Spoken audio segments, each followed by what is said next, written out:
مشاهدينا اهلا بحضراتكم وحلقه جديده وممنوع الاقتراب. النهارده هنتكلم عن امور كتيره اهمها الحقيقه يعني لما نيجي نشوف النهارده احنا محتاجين ايه بشكل حقيقي. دايما بتتكرر كلمات زي احنا محتاجين علم ومحتاجين عمل. فالعلم والعمل هم دول اللي هيخلونا نقدر نعيش مجتمع حقيقي، ونقدر يبقى عندنا حتى لو بنتكلم عن أي ناحية من نواحي حياتنا، حتى لو هنتكلم عن الترفيه اللي هو أبسط حاجة، لو هنتكلم عن أي شيء لا يمكن ده يتم في الدنيا من غير علم وعمل وناس عندها الطاقات دي. علشان نتكلم عن ده وعن إيه اللي محتاجينه فعليا الفترة دي وأشياء كتير تانية، منورني ضيفي النهارده هو تقلد مناصب كتيرة جدا وعنده مشوار طويل في العمل الأكاديمي دراسة وتدريسا وليه علاقة برضو بالصناعة وأمور كتيرة. منورني سيادة اللواء الدكتور صالح محمد صالح، خبير إدارة الأزمات. أهلا بحضرتك. أهلا بيك يا فندم. أهلا بيك يا فندم. ويمكن أنا لما قلت في المقدمة عن أنه دايما في الفترة الأخيرة لما بنيجي نناقش أي حاجة لازم بنخلص إلى أنه والله احنا عاوزين يا نشتغل كتير او عاوزين نتسلح بالعلم. طيب احنا عندنا مجتمع رسخ بشكل من الاشكال، عنده مجموعة من المفاهيم والسلوكيات، ازاي نقدر نرجعه انه يقدر يبقى هو فاهم يعني ايه علم ويتسلح بيه وعمل؟ حقيقة عشان نوضح لحضرتك، حضرتك دخلت مدخل المتداول اللي هو المطلوب فعلا، وخصوصا للدول النامية اللي زي حالتنا. وزي ما شايفين كده الرئيس السيسي بيقول احنا مش عايزين علم وعمل بس، احنا عايزين نجري في العلم والعمل ونجري في جميع مناهج الحياة في الشكل الإيجابي الموجب. أنا هقول مقدمة صغيرة جدا. بالنسبة لنا احنا ايه علاقة العلم والعمل بالامن القومي بتاعنا؟ اولا احنا مصر زي ما حضرتك شفتي احنا بنعيش فترة في التاريخ ما عشناهاش قبل كده. الزمان التاريخي القديم كله احنا مر علينا فترة محلال، ومر علينا الدولة الفرعونية في القرن السابع، يعني بقت الدولة الحديثة وانتهت. لكن احنا حاليا دلوقتي معرضين لأكبر هجمة شرسة وأكبر تهديد للأمن القومي من الأربع جهات اللي بيحيطوا بينا. يعني ألاقي من الشرق في عندي التكفيريين في سيناء، في عندي غزة، في عندي حماس. كل دي تهديدات، وزي ما انت شايفه المجهود اللي الجيش بتاعنا بيبتدوا عشان يأمن الجانب الشرقي لمصر. طبعا. لو انتقلنا للجانب الغربي، انا هربط بعد كده الكلام ده بالتعليم والعمل.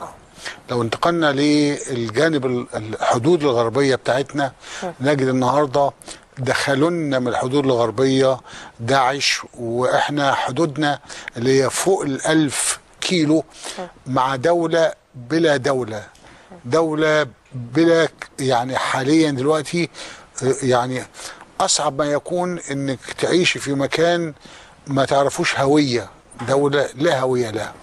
فعشان تأمني 1000 كيلو دول في الحدود مع هذا منتهى الصعوبة، ويحتاج إلى مجهود كبير للغاية. لو دخلت لحدودنا الجنوبية تجدي السودان فيها مشاكلها اللي جنبينا، فيها الضروب اللي بتوصل لينا، والأخطر من هذا تجد أثيوبيا وتجد موضوع المية. صحيح ان حاليا دلوقتي في تفاهمات أحسن في العصر اللي احنا فيه، في الفترة الزمنية اللي احنا فيها، ولكن تظل برضه نقطة لكن آثار الفترة السيئة يعني والشكل اللي شفناه ازاي، يعني التعامل الدولي والسياسة الدولية كانت كده بتطرح على ترابيزة وكل واحد يفتي ويتكلم كلام مسيء إلى الدولة. ده الجنوب. لما نيجي للشمال على البحر الأبيض بقى تجد عدا مجموعة دول زي إيطاليا زي أسبانيا، تجد الدول دي مش بتكننا بالكامل الطمأنينة ولذلك نثرت على ثورة 25 يناير وثورة 30 يونيو، نثرت عليها الشك والريبة عن الشرعية، عن الديمقراطية، عن كل هذا الكلام. صحيح ان هذا المؤتمر والحمد لله رغم مع الجانب الاقتصادي بتاعه كان في جانب سياسي، انه ازال الكثير من هذه الاتربه ومن هذا الغبار. اللي عايز اخلص له من هذا الكلام ايه؟ ان الامن القومي بتاعنا احنا في الفتره الحاليه امن في موقف صعب بيتطلب مجهود كبير جدا للمحافظه عليه. الامن القومي كان مفهومه قبل كده عباره عن قوة مسلحة عشان تأمن الحدود بتاع البلد ضد أي قوة خارجية، وتأمن وتأمن وتأمن. ده كان المفهوم التقليدي. في سنة 75 روبرت ماكنامارا كان أيامها وزير الدفاع بتاع أمريكا، طلع مفهوم جديد، قال إن أمن قومي هو عبارة عن التنمية. بعد كده قعد يتطور هذا المفهوم بمفكرين أمريكان وغيرهم، أضافوا إليه أو عدلوا فيه، قالوا إن الأمن القومي هو عبارة عن القدرة على حرب الكواكب وحرب الشبكات. والمقصود به هنا مش حرب يعني معناها هجوم ودفاع ولا معدات، مقصود بها إن الإنسان يملك قمة العلم اللي هي ممثلة في الوصول للكواكب، وقمة العلم اللي هي ممثلة في وسائل الاتصال الحديثة والشبكات. يبقى هنا المقصود بالأمن القومي إن يبقى عندك امتلاك لمصادر العلم اللي توصلك بالقوة الكافية. أضافوا إليها كمان جديد إن قال لك إن الأمن القومي يتحقق من خلال العولمة، إنك أنت قادر على إن يكون لك وجود في العولمة. تطرح ثقافتك بشكل او باخر، حتى لو نمط استهلاكك، حتى لو شكل بالظبط. يعني انا في العالم النهارده ان ما كانش ليا قدره على وجودي في وسط هذه العولمه، يبقى اذا انا امن قومي مهدد. نوصل لكده يبقى ان التخلف ما اصبحش له مكان، الجهل ما اصبحش له مكان، التعليم حتمي والعمل حتمي. لأن لما بنتكلم على التنمية ما هيش بس تنمية اقتصادية ولا هيش تنمية ثقافية، ولا ده من ضمن التنمية أو أهمهم أو أولهم التنمية البشرية. لأن البشر هم صناع الحياة، هم صناع التنمية. طب إيه أهم عنصرين في التنمية البشرية؟ مش هتقدر تعملي تنمية بشرية في مجتمع ما إذا لم يكن يمتلك أفراده التعليم والصحة. الصحة مش مجالنا دلوقتي، لأن لو ما كانش أفراد أصحاء يبقى مش هيقدروا يعملوا حاجة. صحيح. والتعليم إن ما كانوش على مستوى العلمي اللي يأهلهم عشان فعلا يحطوا الأول خطط تنمية، ثم من خلال الخطة التنمية دي يقدروا يمتلك وجودهم للعلم، ثم يمتلك وجودهم او يحققوا وجودهم في اطار العولمه الموجوده. طيب يا فندم، هو ليه ما فيش استجابه لنداءات الناس المتكرره في كل المجالات انه احنا محتاجين التعليم يتطور، واحنا محتاجين انه منظومه التعليم تكون احسن، ونقدر بيها انه نطلع مواطنين عندهم علم ووعي وصالحين حتى لانه بعد كده يشقوا طريقهم في الحياه؟ لأن إحنا في الفترة 30 سنة اللي فاتوا دول كان منظومة القيم في مصر اهتزت بالكامل.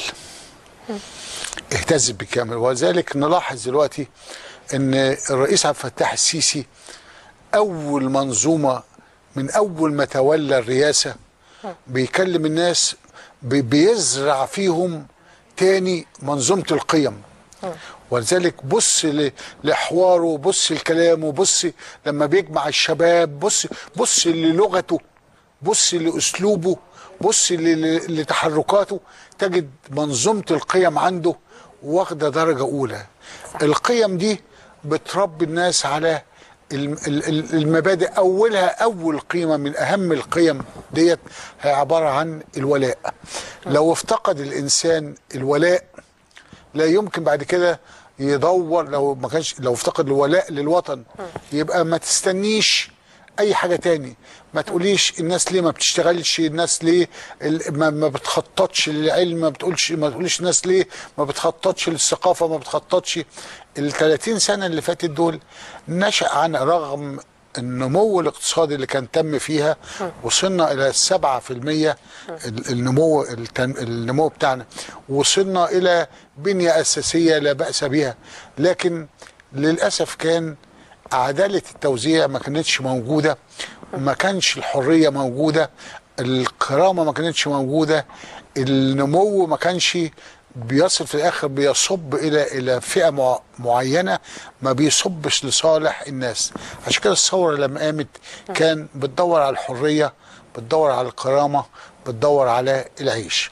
الحرية اللي كان موجودة في ال 30 سنة اللي فاتت كان حرية الكلام.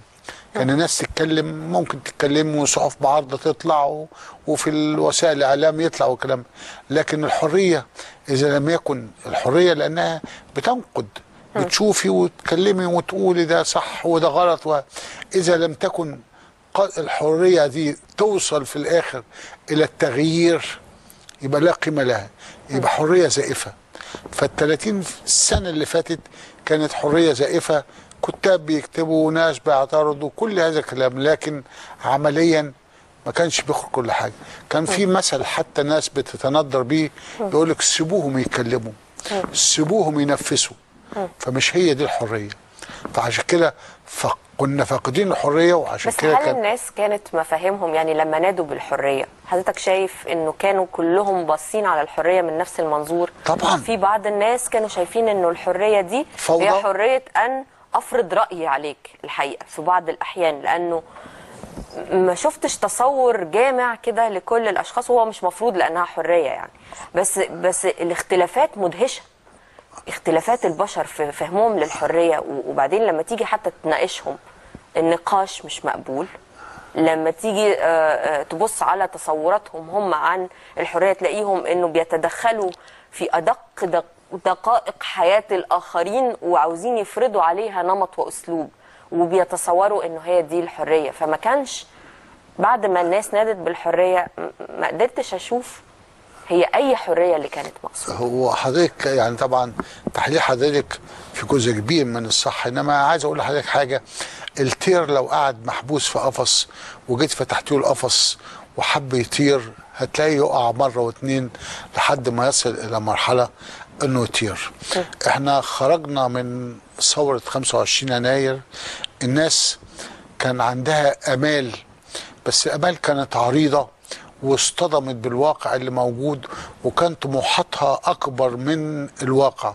وللاسف برضو الناس لما فكرت انها تختار قياده بتتخيل انها مرتبطه بالمثل الدينيه والقيم الدينيه والكلام وان هي دي اللي هتقدر بتاع ربنا، يعني بتاع ربنا زي ما بيقولوا. ادينا اكتشفنا انها ما كانتش ابدا على هذا المستوى، لكن والحمد لله ربنا الهمنا او الهم او وهب الشعب المصري انه يخرج من هذا المستنقع ده. صحيح. والحمد لله حاليا دلوقتي نتقبل هذه الحريه المغلوطه حاليا في بعض الاوقات ومن بعض الاشخاص وكلام من ده كله، لكن الشعب المصري قريبا جدا هيعي بشكل اكتر معنى الحريه اللي انا وانت فاهمين الحريه، وناس كتير فاهمه الحريه. الحريه تقف عند حدود الاقتراب من مساس حريه الاخرين.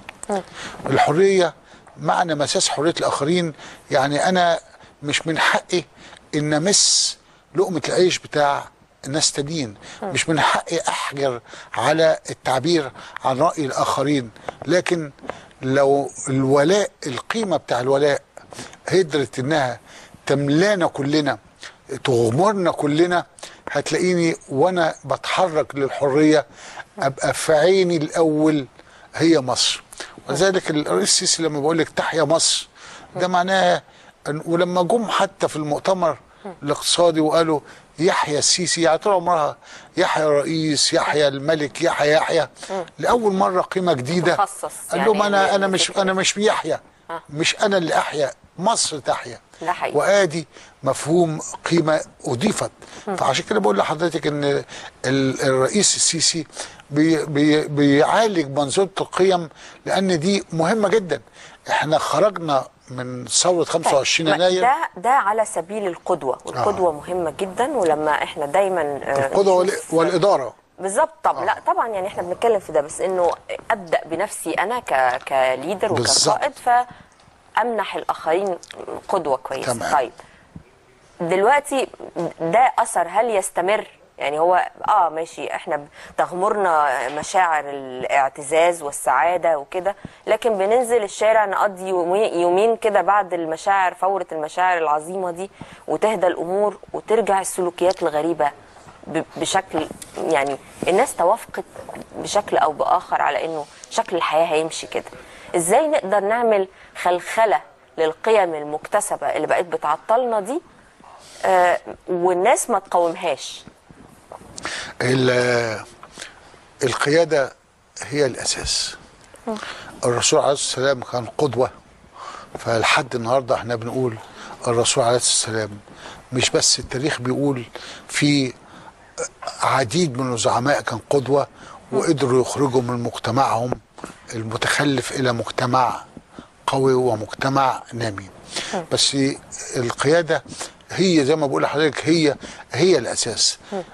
القياده مش معناها هو بس رئيس الجمهوريه، ده معناها ان كل القيادات اللي تنزل من مستوى رئيس الجمهوريه، رئيس الوزراء تنزل الى المؤسسات كلها، لابد ان يبقى لاختيار العناصر ديت وتأهيلها انها تبقى قادره فعلا على انها تطبق المثل والمبادئ، وان تبقى القياده بتاعتها قياده رشيده وتغير المفاهيم الغلط.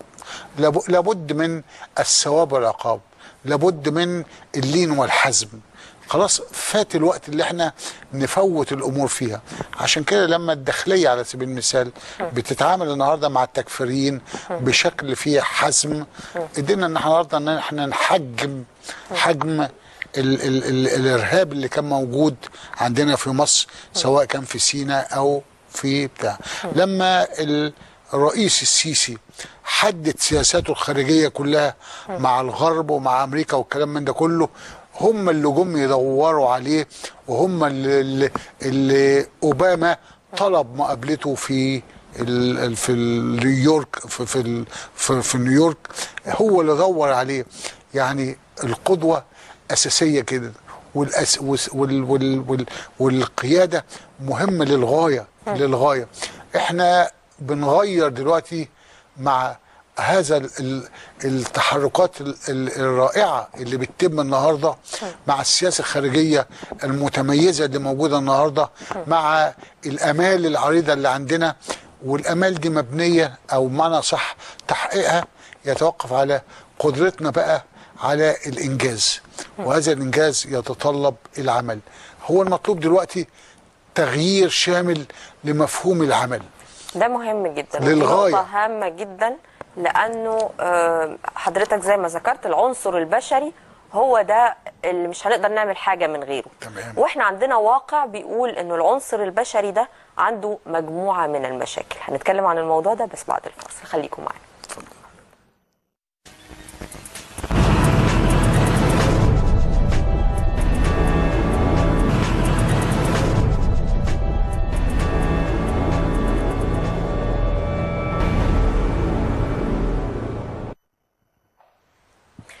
رجعنا مع حضراتكم. قبل الفاصل كنا بنتكلم عن نقطة هامة جدا، هي مفهوم العمل، وازاي احنا لازم يبقى عندنا تصور، وازاي نقدر نغير المفهوم ده وإن ساد في المجتمع، وأهمية انه نبقى مدركين واحنا بنعمل ده انه عندنا عنصر بشري يمتلك بعض المشاكل قد ما هو حجما وعددا نقدر يعني نعتمد انه عندنا عدد كبير، وده ممكن يبقى ميزة لصالحنا، لكن نوعية هذه العناصر ازاي نقدر نخلي المفهوم يتناسب مع طبيعه البشر. هو الحقيقه احنا عندنا مثال واقعي حاليا دلوقتي ازاي قدرنا نخلق قيمه العمل ونغرسه بشكل جديد. هتكلم عليها اللي هي قناه السويس. لكن انا بقول العوامل الاساسيه عشان تغيري مفهوم قيمه العمل، ان نمره واحد ان يبقى فيه قدوه، ان يبقى فيه شفافيه، انك تشركي الناس كلها، مش صفوه بس هي اللي تبقى بتدعو ولا هي اللي بتخطط ولا هي اللي بتدير.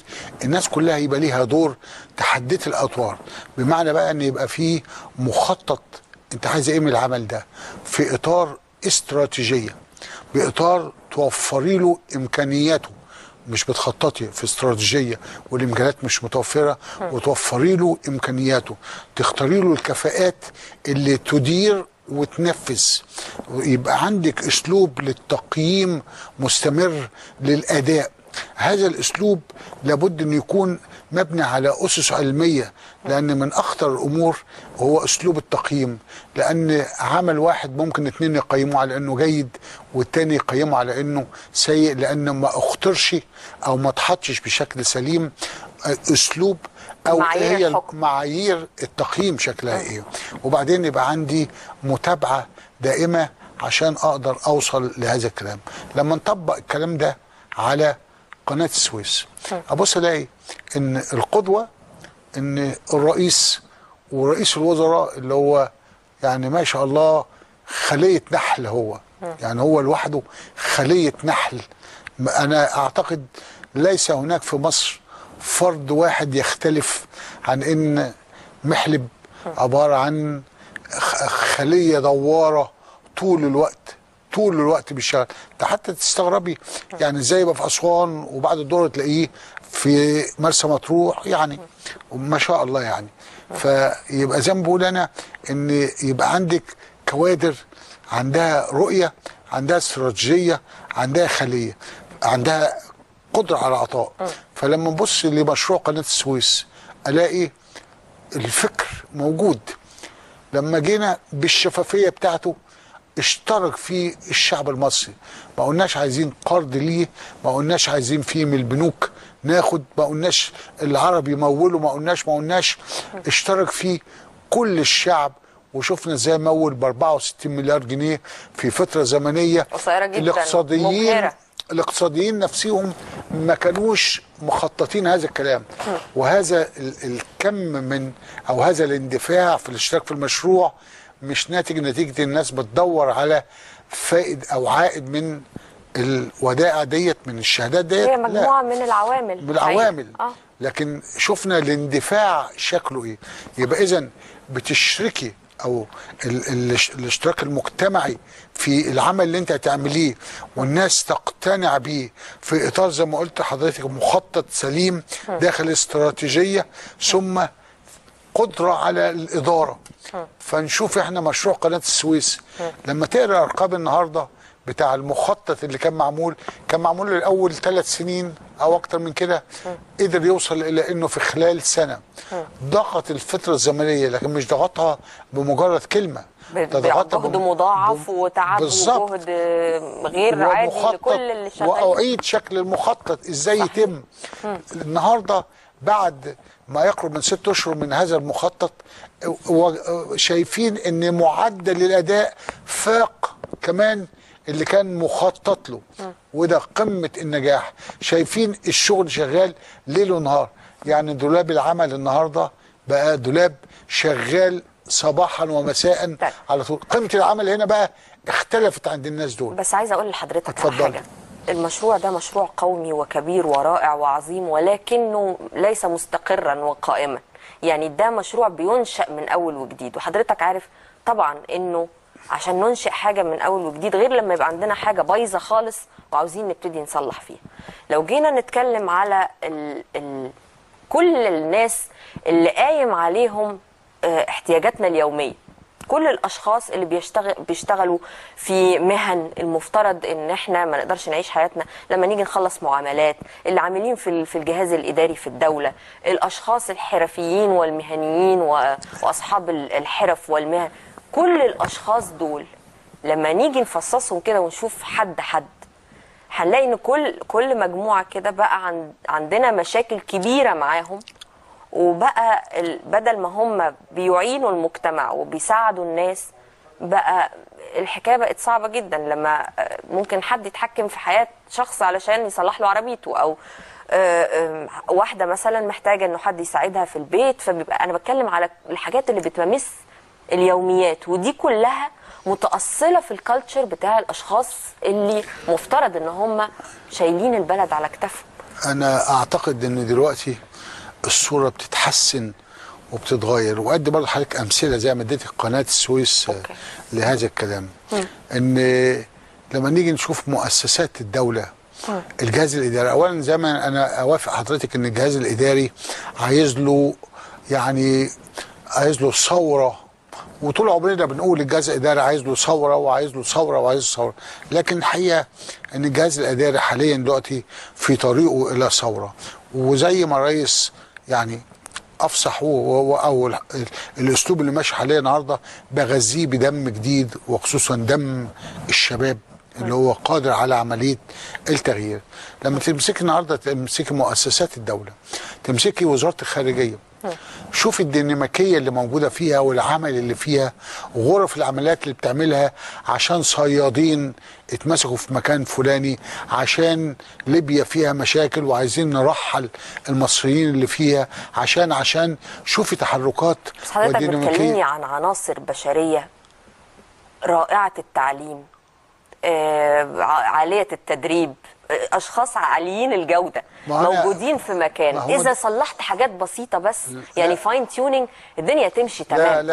لكن انا بتكلم عن الاشخاص اللي عندهم تراخي، الاشخاص اللي بيستغلوا قوانين العمل مثلا علشان ياخروا مصالح الناس، او يستفيدوا من الجهاز الاداري بانه ياخدوا استفادات ايا كانت، وفي النهايه تحقيق مصالح المواطنين هي اخر حاجه. وهي عناصر غير مدربه، معظمها تجي بوسايط وشكل كده مش عظيم يعني لاشكال التعيين. عندنا كوارث في الحته دي. هذه العناصر بقى نبص عليها ونقول احنا النهارده لو عاوزين نطور الجهاز الاداري للدوله لازم نتعامل مع العناصر دي ازاي؟ زي ما بقول لحضرتك، اولا انا مش متشائم من قدرتنا على تطوير الجهاز الاداري في الدوله، لان القدوه موجوده كويس، القدوه على مستويات. مش قصه ان العناصر دي، انا بكلمك عن خارجيه، معناها بكلمك عن ناس مؤهلين وكلام من ده. ما هي نفس الخارجيه دي اللي كانت لما كان يحصل مشاكل لناس على سبيل المثال في السعوديه كان يبقى ودن من طين ودن من عجين. هي نفس الخارجيه دي لما كان يقابل لمصريين مشاكل في الولايات المتحده الامريكيه كانوا اخر من يعلم او اخر من يتكلم عنهم. هي ديت. لكن النهارده كله تحت المجهر.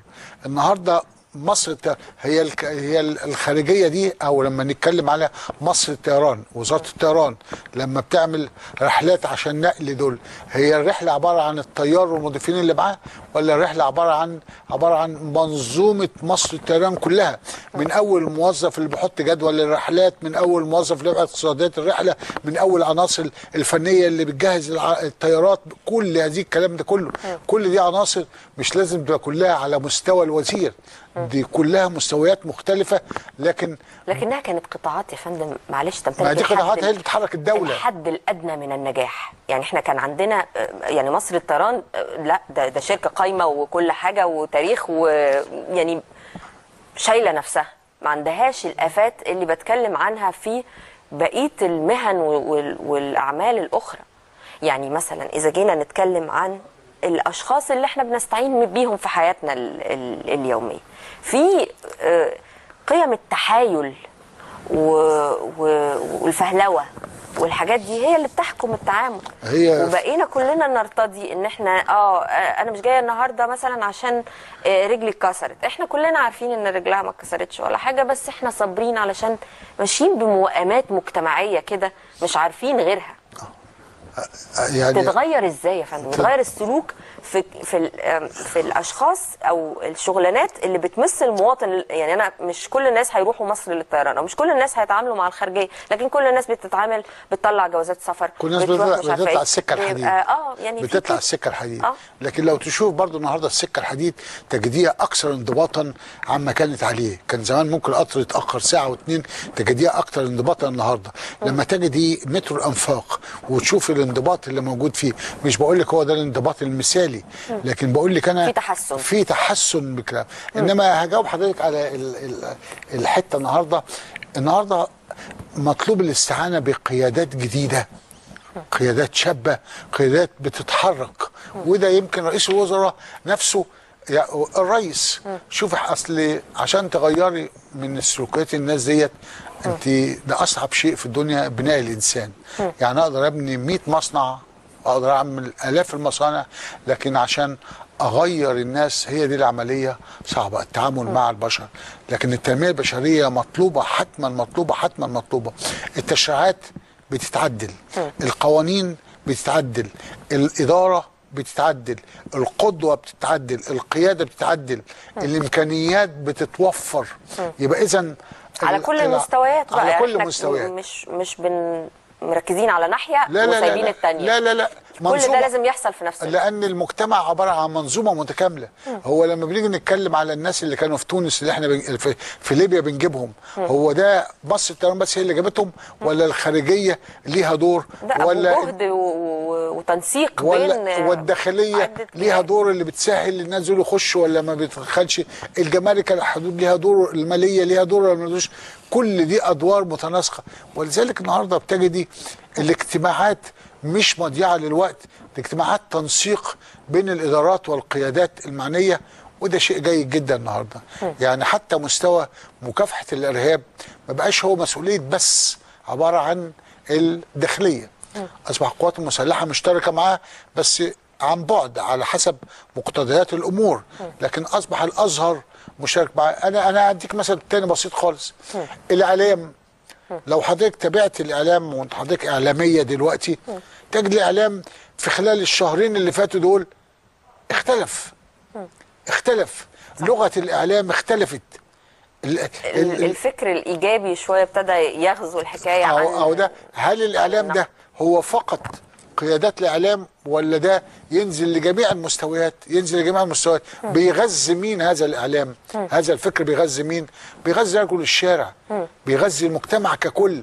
فالمجتمع ككل، وبعدين الحركه المجتمعيه مهمه للغايه النهارده.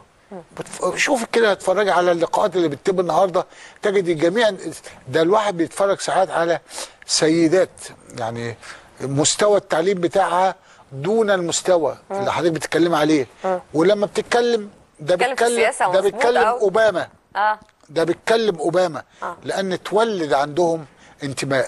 فانا اعتقد ان احنا هنقدر نغير القيم السلبيه والعادات السلبيه بتاعتنا مع نمو قيم الانتماء والولاء، وجنبيها اللي بيتم النهارده عشان نحقق فيه العداله الاجتماعيه، وعشان نحقق مستويات اعلى للحياه المعيشيه للافراد. هو الحقيقه يا فندم دايما لما كان بما ان حضرتك ذكرت الاعلام، كان كل الضيوف وكل الناس بتغازل الشعب والجمهور بافكار لها علاقه بانه شوف بره الناس حياتها عامله ازاي، شوف مستوى دخولهم عامله ازاي، شوف هم، لكن ما بيطرحوش الجانب التاني، انه الناس بتفضل تشتغل بحجم جهد طول الاسبوع. يعني احنا ما بنشتغلش ربعه في شهر. مش عايزه اعمم، في ناس عندها دأب وفي ناس يعني قد المسؤولية وكل ده، بس أنا بتكلم في إنه في حالة عامة كده من إننا ما بنشتغلش بالجدية اللي تعمل مستوى المعيشة ده. المفاهيم دي برضو لازم الناس تبقى عارفاها، لأنه ما يبقاش عندهم طموح أكبر من المأمول، واللي جاي مش هيسمح بفكرة الرفاهيات اللي احنا مش دافعين ثمنها قوي. هو عايز طبعا حضرتك أولا القطاع الخاص بقى له دور أساسي في المجتمع، والقطاع الخاص ما بيسمحش بالتراخي. يعني صاحب المصنع ما يسمحش ان العامل يشتغل 23 دقيقة او 25 دقيقة او 5 ساعات. يبقى اذا طبيعي جدا ان القطاع الخاص بيشتغل بكامل طاقته او بيستغل كامل الطاقة اللي عند الافراد اذا توفرت له هو فرصة ان هو يشتغل بكامل طاقته. لان النهارده احنا عندنا مشاكل في حجم المصانع اللي قفلت والكلام من ده كله، طبعا. لمشاكل الطاقة والكلام من ده كله. لكن نبقى مطمئنين ان القطاع الخاص ما فيهوش التراخي في ساعات العمل او في الانتاج. جميل. لان ده طبيعي. والقطاع الخاص النهارده بيتنامى ودوره عمال يكبر. يبقى اذا انا مطمئن على ان العاملين في القطاع الخاص دول النهارده عطائهم ما فيهوش هزار، ما فيهوش تراخي، الكلام من ده كله. القطاع العام تقلص النهارده، خلاص تقلص النهارده. وبعدين الدعم اللي كان بيعطى للقطاع العام، يعني كان زمان، انا ادي حضرتك مثلا من الامثله، كان زمان القطاع العام لما يجي لمرتبات الافراد بتوعه، الناس اللي عنده، كان يكتب شيك للبنك الاهلي وهو عليه مديونيه ضخمه، يكتب جنبيه كلمه مرتبات. كان لازم البنك يصرف الشيك ده ايا كان المديونيه. دلوقتي بيقول لا، يعني انت وحده انتاجيه، وحده ماليه مستقله، طلع فلوسك، طلع فلوسك. فالمفهوم بتاع ان الناس تحرك تجيب فلوس او تشتغل، طيب ما هي طلع فلوسك دي لو ما كانش عندهم هم خطه واداره للتغيير، هيبقى في بقى اللي هو علشان انا ابقى كويس ابتدي اقلص في النفقات على حساب جودة العمل وراحة الناس وعدالة الدخل. يعني بتحصل شوية حاجات كده لخبطة. هي بتبتدي تعمل استقلال زي ما حضرتك قلت، ولكنها في النهاية بتعمل زي قنابل مكتومة كده بمشاكل هتتفاقم مع الوقت. لا، هو النهارده انا عشان اعظم انتاجي، عشان اعظم العائد من انتاجي دوت، اقوم اخفض مصروفاتي واعظم انتاجي، يبقى في الاخر العائد بتاعي يكبر، مش على حساب العامل.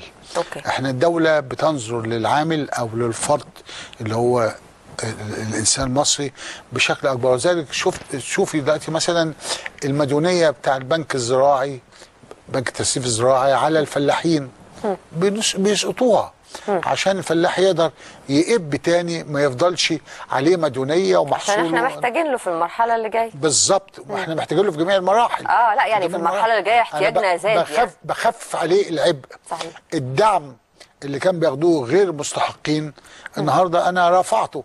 البنزين على سبيل المثال او الوقود كان بيتصرف للغني زي الفقير، القادر زي اللي مش قادر، اللي عنده عربيه 128 زي اللي عنده عربيه شبح، الكلام من ده كله. النهارده مع السمارت كارت الجديد هيبقى كل واحد ليه شريحه بيتحرك فيها. بالنسبه للتموين، ولو حضرتك شفنا الوفرات اللي جت من دعم الوقود ده، اللي هو اعتقد في حدود 30 مليار جنيه، ده طبعا استغلالهم بعد كده بقى في الصحه، في التعليم. لان لما نيجي للتعليم اللي حضرتك بتقول عليه، التعليم ده منظومه منتهى الصعوبه، والازمه بتاعتها ازمه كبيره للغايه. يعني هو اتحط استراتيجيه الايام القليله اللي فاتت دي، او الوقت القليل اللي فاتت ديت، لاستراتيجيه التعليم من عام 14 لعام 30. اشترك في وضعها 40 أستاذ جامعي ودكتور وناس متخصصين، وقعدوا 3 أشهر يحطوا هذه الاستراتيجية.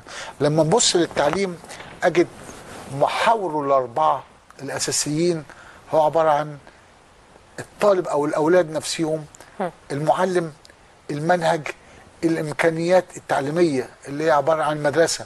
والمدرسة ما هيش مبنى عشان يخش ياخد فيها العلم أو المعرفة وخلاص، لأن هي حتى اسمها التربية والتعليم، وسبق التربية قبل التعليم. لأن التربية، ودي برضو هتجاوب على سؤال حضرتك، ازاي اغير مفاهيم. انت ما تتوقعيش انك هتغيري المفاهيم والحاجات دي بين يوم وليلة. يعني السنة الجاية تلاقي المفاهيم بقت احسن والعمل بقى احسن، اطلاقا.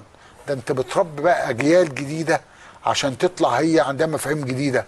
فالتربيه، لما بنقول التربيه والتعليم، خلاصتها هي ان احنا بنخلق اتجاهات وميول. يعني بنربي الاولاد على اتجاهاتهم وميول. يعني بره لما تشوف حضرتك ان عشان يعلموهم المرور بياخدوهم عشان يعدي يعرف يعني ايه خط مرور، يعني ايه في زرار يدوس عليه على العمود يقوم النور يتحول من اصفر لاخضر عشان يعرف يعدي. يعني كل شيء ليه التدريب بتاعه بيعلموه للاولاد. الاولاد وهم خارجين من المدرسه، من الفصل، كل فصل بيجي يخرج من المدرسه مدرسته تقف على الباب، يخرج الولد والبنت ماسكين ايدين بعضيهم يبوسوا المدرسه ويخرجوا. ده هو ده الاتجاهات والميول. يقوم الولد ده يطلع لما يروح بيته ومامته ولا باباه يعملوا له حاجه يقبل يفضل يعرف يقبل باباه ومامته ويعرف يقول لهم متشكرين لانه اتعلم في المدرسه يعمل هذا الكلام. الولد لما بيطلع وهو حتى عنده 7 سنين في المدرسه الابتدائيه هناك في اوروبا ولا يطلع يعمل زياره لاهله في مصر، لما يرجع يعمل برزنتيشن عن الزياره بتاعته، فيعرف يعني ايه يعمل برزنتيشن تقديم ويتكلم عن الحضاره. خلق الاتجاهات والميول في التعليم. ثم بعد كده المعرفه، الجانب الاخر. فالمدرسه مش بس خلق اتجاهات والميول في الاولاد والمعرفه بس، لكن كل الانشطه التانيه، الانشطه الثقافيه، الانشطه، المعامل، صالات الاجتماع، المكتبه، الانشطه الرياضيه، كل الكلام ده كله ده متكامل. عدم وجوده عندنا في التعليم هو ده اللي بيخلي يطلع ولد يا دوب عايز ياخد الشهاده ده او بتاهيليه عشان ياخد شهاده وينزل سوق العمل، وحتى سوق العمل هو مش مدرب عليه، وحتى سوق العمل نفسه ما حددش مطالبه شكلها ايه. فدي منظومه كامله متكامله. لو دخلت بقى على المعلم، مش عايز اطول كتير على مشاكل المعلم. احنا عندنا منظومه التعليم دي فيها شويه حاجات كده لازم نتوقف عندها. مش شويه حاجات، ده هي دي لب الازمه اللي عندنا، وازاي فعلا استراتيجيه التعليم تتغير. ده اساسيه، ده حتميه. وزي ما ربطت لحضرتك انا دلوقتي ما بينها وما بين الامن القومي، لان منظومه التعليم جزء من التنميه البشريه، والتنميه البشريه جزء من التنميه الشامله، والتنميه الشامله هي الامن القومي. صحيح. يعني ده اللي حضرتك قلت روبرت ماكنامارا اول ما قال عليها سنه 75. فالتعليم ما فيهوش هزار. اهم منظومه عندي حاليا دلوقتي هي منظومه التعليم. اخلق جيل جديد، مش تعليم عشان نقل معرفه بس، اعلمه، اهله حتى على الاقل ازاي يبقى مواطن، ازاي يقدر يعيش، ازاي يقدر يستخدم، ازاي يفكر، الثقافه بتاعته شكلها ايه، كل الكلام ده كله. الامور دي غايبه، وغيابها ادى لظهور مشاكل كتير قوي احنا بنعاني منها. لكن علشان نطور هذه المنظومه هنتكلم عن الموضوع ده بس بعد الفاصل. خليكم معانا.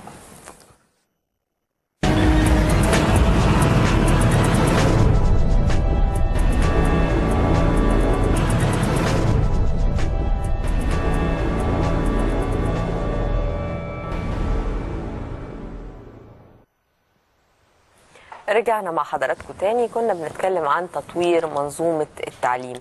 الحقيقة انه حضرتك لما عديت كده مرور الكرام على المدرس، يمكن في الفترة اللي فاتت شفنا اكتر من واقعة ليها دعوة بكم العنف اللي بيمارس في المدارس ضد الاولاد وضد الاطفال، يعني القسوة المفرطة اللي بقت موجودة دي. ما هو دول موجودين وهيبقوا موجودين معانا في المجتمع برضه، واحنا بنحاول نطور المنظومه الجديده. دول نعمل فيهم ايه؟ دول يعاد تاهيلهم كمواطنين ازاي؟ من خلال يا اما التعليم او التدريب او التاهيل النفسي. نعمل لهم ايه الاطفال اللي بيتعرضوا لشكل منظومه التعليم الحالي اللي هو قاسي جدا، اللي هو ما فيهوش اي قدر من الاستمتاع ولا البهجه ولا الذكاء ولا التجربه ولا اي حاجه. شوف حضرتك، احنا بنقع في خطأ لما بنتكلم على التعليم، ان احنا بنتعامل دايما مع جزيئات، ما بنتعاملش معاها منظومه كامله متكامله. لان العربيه مش هتمشي لو كان الموتور سليم والعجل سليم والعفشه سليمه وادوات الجر سليم، كل هذا الكلام سليم، فقط طارة الدركسيون مخلوعه. مش هتمشي. دي حته الطاره دي مش هتمشي العربيه، مش عارفه تسوقيها. لو المفتاح بتاع الكونتاكت ضايع مش هتدوري العربيه. فاذا منظومه كامله متكامله لابد انها نخترق كل عنصر فيها عشان نصلح منظومه التعليم. منظومه التعليم زي ما قلت لحضرتك هو التلميذ لما يمسك تعليم قبل الجامعي هو عباره عن قبل الجامعي، وده البلق اللي بأهله عشان يطلع فوق بعد كده. ابص الاقي انا عندي التلميذ او الطفل اللي انا بعلمه ده، بلاقي زي ما حضرتك قلتي المعلم ده، بلاقي المنهج، بلاقي المؤسسه اللي هي بتاع. يضاف اليهم بقى التمويل، لان لو كل ده سليم وما عندكيش تمويل مش هتقدري تعملي اي حاجه تانية. يضاف اليهم الاداره. كل ده يشكل منظومه التعليم. التلميذ زي ما بقول لحضرتك، التلميذ لما نمسك الاول كده نشوف احنا حجم التعليم عندنا شكله، الاقي المدارس اللي عندنا، انا عندي حوالي 10,000 قبل الابتدائي، عندي 17,000 مدرسة ابتدائي، 17 وكسوس يمكن، عندي برضو ما يقرب من 18,000 مدرسة اعدادي، عندي 3,000 مدرسة ثانوي، عندي 2000 ما يقرب من 2000 مدرسة فنية. خلاص؟ ادي حجم المدارس اللي عندي. لما امسك المدارس ديت بقى وهاجي لها بالتفصيل هقول بقى امكانياتها ايه ومحتاجه ايه والكلام من ده كله. لما اشوف الطلبه اللي بيدرسوا عندي قبل الجامعي الاقيهم فوق ال 18 مليون طالب، منهم 9 مليون او 10 مليون 9,900 يمكن ولا حاجه، ده اخر احصاء في سنه 13، حوالي 10 مليون في التعليم الابتدائي، 5 مليون في الاعدادي، حوالي 1.5 مليون او 2 مليون في الثانوي. كم ده كبير، عدد كبير. ده عددهم دول يفوق عدد بعض الدول العربيه، الاولاد دول بس يفوق تعداد الدول العربيه. لما امسك بقى ابتدي بالاولاد اللي انا بعلمهم دول، الاقي الولد بيخش الحضانه.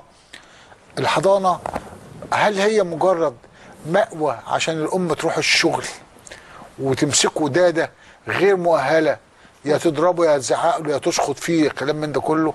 طبعا في حضانات مستوى عالي. احنا ما بنتكلمش عن لا المدارس اللي مستواها عالي ولا الحضانات، بتكلم على عموم الناس. فتلاقي الحضانه مش هي دي اللي تطلع لي ولد صغير مؤهل صوت، يعني مؤهل ان سوي انه يقدر يبتدي المراحل التعليميه بتاعته.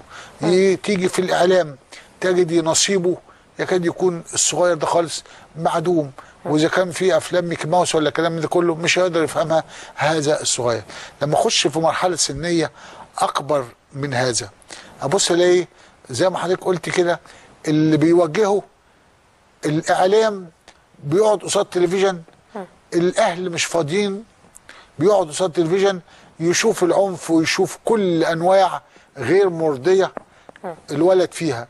يروح المدرسه بيقابل مدرس غير مؤهل اللي بيضرب واللي بيزعق واللي بيشتم والكلام من ده كله. هنقول ان عذره انه مش قادر يلتحم مع الطلبه لان الفصل فيه 50 60 70 قد يصل الى 100. فطبعا ده ليها عذر. فاقصد ان النشأ عندنا الوضع بتاعه صعب عشان ابتدي بنشأ سوي اقدر ادخله في المراحل التعليم الالزامي والمراحل بتاعته. ده بالنسبه للولد. لما اخش بقى على المعلم المفروض المعلم بتاعي ده يكون واخد كورسات تربويه، خريج كليه تربيه ودارس فعلا كورسات تربويه عشان يشتغل. نظرا للظروف اللي احنا فيها بناخد معلمين من جهات، من خريجين مختلفين. المدارس الخاصه بتاخد على كيفها معلمين بتاع. هذا المعلم ملوش دورات تأهيليه او نادره جدا عشان نقدر نقول ان هو بيحصل له ابجريدنج عشان يقدر يتعامل مع الاولاد. هذا المعلم بيشتكي من احواله الماليه. هذا المعلم كل همه انه يدور على دروس خصوصيه. هذا المعلم عشان يؤدي دوره في المدرسه عشان يؤدي دوره في المدرسه. الامكانيات المتوفره في المدرسه ما تساعدوش، لا في معمل ولا في مكتبه ولا في نشاط طب ولا والحل؟ فمش عارف. ده واقع أليم الحقيقة. عشان كده النهارده احنا بنقول بنعظم الميزانيه بتاع المدرسه، بنعظم وبنحط استراتيجيه للتعليم، والاستراتيجيه معناها ان احنا عايزين نغير، ولابد ان احنا نسعى الى التغيير. برضو دور المجتمعي، يعني في مجلس اباء، خلاص مجلس اباء دوره هو الاشراف على المدرسه، ولازم ياخد قوه اكبر من القوه اللي موجوده. المدارس اللي بيقولوا عليها مدارس مهنيه، سواء كان تعليم فني او تعليم زراعي او تعليم تجاري. احنا عندنا على سبيل المثال فوق ال 800 مدرسه تعليم فني، فيها فوق عن 160 الف طالب في المدارس الثانوي دي، في عندنا فوق 100,000 طالب دول، في عندنا تعليم تجاري في حوالي اكتر من 600 مش مليون، مش 100,000، ده مليون طالب تعليم فني، اكثر من مليون بحبه صغيره في ال 800 وكذا مدرسه دول. التجاري عندنا 400 مدرسه فيهم حوالي 600,000 بيدرس. الزراعي في عندي 250,000 طالب بيدرس في 200 مدرسه. فالتعليم الفني ده اساسي في المجتمع، اساسي في المجتمع، لكن فين امكانيات؟ عشان ده انا بخلق منه عامل ماهر. طيب ما هو القطاع الخاص هو محتاج العماله دي. ما هو ده الدور بقى، دور تعليم القطاع الخاص، ولذلك مشروع كول كان بيهدف الى هذا الكلام، ان يبقى الولد بياخد في مدرسته جزء نظري وبينزل المصنع يتمرن يشتغل يتدرب. اللي بيصرف عليه هو رجال الاعمال والمصانع ديت، بس عايز برضو اشراف، لان المصنع لابد يبقى من المدرسه من هو امين في تدريبهم في المصنع، والا المصنع بدل ما هيشغله انه يتدرب على المكنه الفلانيه دي، هيشغله ان هو يشيل صناديق ويجيب صناديق. فلازم يدربه كويس، ولو ان المصنع عاده بيهتم ليه؟ لانه هو يعمل سيلكشن او هيختار من الاولاد دول اللي هيشتغل عنه، لكن هيوصل لمرحله اكتفاء، خلاص اختار من الدفعه الاولى والثانيه والثالثه والعشره، بعد كده مش هيبقى محتاج، هيبقى التدريب بالنسبه له عبء، لكن هو مرتبط باتفاقيه فمضطر يعلم. فلازم الدوله تهتم بهذا الكلام، ولازم التخطيط يغطي هذا الكلام.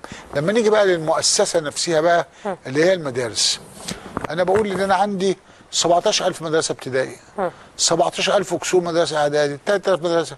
هذه المدارس في حاله ما هي سليمه. ليه بقى؟